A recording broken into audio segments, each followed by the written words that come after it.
గొప్ప దానములిచ్చి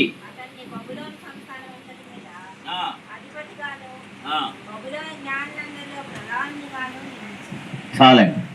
చరిత్రను తిరగరాయటం. శకునగాండ్రందరూనే మేమేమి చెప్పలేమన్నారు. దానియేలు ఏం చేశాడంటే, నేను మా స్నేహితులు ప్రార్థన చేసి, అప్పుడు ఆ రాజుగారు ఏం చేశాడు, చెప్పకపోతే చంపేస్తానన్నాడు.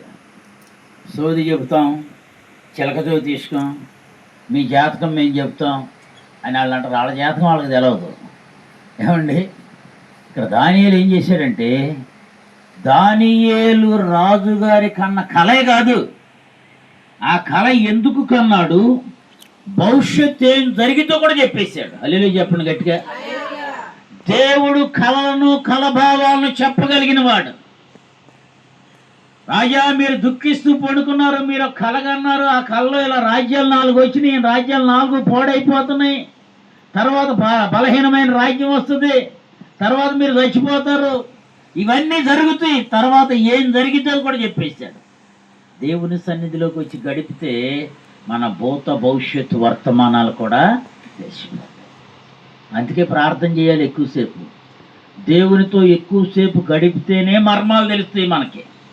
ఏదో వచ్చాము వెళ్ళిపోయాము, అడావిడిగా వచ్చేస్తారు చాలామంది. ఏదో పని ఉందంట పరిగెత్తా ఉంటారు.